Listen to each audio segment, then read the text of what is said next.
চলো বন্ধুরা, আজকে তোমাদের জন্য আমি কাতলা মাছের ঝোল বানিয়ে দেখাচ্ছি। তো এখানে মশলা বিশেষ পড়েনি, অল্প মশলা দিয়েই আমি করেছি, কিন্তু খুবই টেস্টি হয়েছে।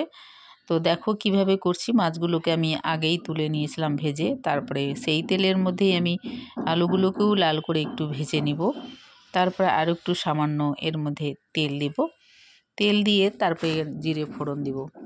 তো এই মাছটার ঝোলটা খুবই সুস্বাদু হয়, কারণ এটা জ্যান্ত মাছ ছিল।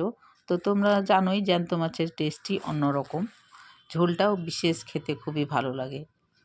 তো আমি এখানে জিরে ফোড়ন দিয়ে দিলাম একটু, তারপরে এখানে মশলা দেব, পেঁয়াজ লঙ্কা বাটা আর রসুন বা আদা এগুলো কিছুই দেব না। তো কাঁচা লঙ্কা আর পেঁয়াজ বাটা দিয়েছি, বাটিটা ধুয়ে একটু জলটাও দিয়ে দিলাম, দিয়ে খুব ভালো করে একটু নাড়াচাড়া করব। স্বাদ মতো লবণ হলুদ দিয়ে জিরে ধনের গুঁড়ো দিব, দিয়ে মশলাটাকে একটু কষাবো। কষিয়ে নিয়ে এখানে এর মধ্যে আলুগুলো দিব।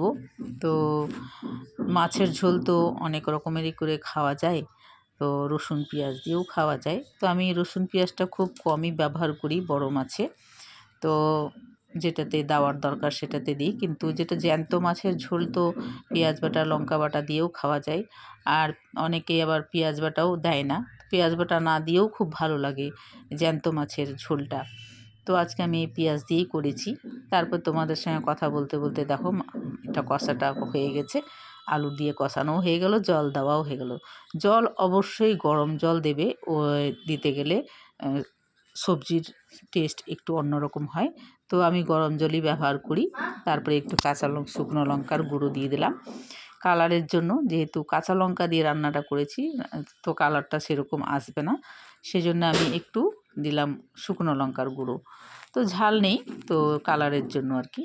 তারপরে এখানে আঁচটাকে কমিয়ে দিয়ে আলুগুলো যখন সেদ্ধ হয়ে আসবে, তার মধ্যে এখানে আমি মাছটাকে দিয়ে দেবো। তো আলুটা সেদ্ধ হয়ে গেছে বন্ধুরা। তারপরে এখানে আমি মাছের পিসগুলোকে দিয়ে দেবো।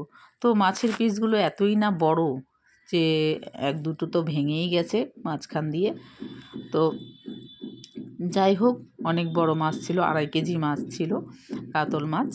তো এখানে আমি মাছগুলোকে এবার একে একে দিয়ে দেবো। তোমরাও এইভাবে করে খেও বন্ধুরা। আর আমার রান্নাগুলো তোমাদের কেমন লাগছে, আর তোমরা যদি আমার পেজটাকে ফলো করে রাখো, তাহলে আমার নতুনত্ব রেসিপিগুলো দেখতে পাবে। আর তোমাদের কাছে অনুরোধ রইল আমার পেজটাকে একটু ফলো করে নেওয়ার জন্য। তো মাছগুলোকেও দিয়ে দিলাম, দেখো কত বড় বড় পিস। তো রান্নাটা যদি ভালো লেগে থাকে লাইক শেয়ার কমেন্ট অবশ্যই করবে।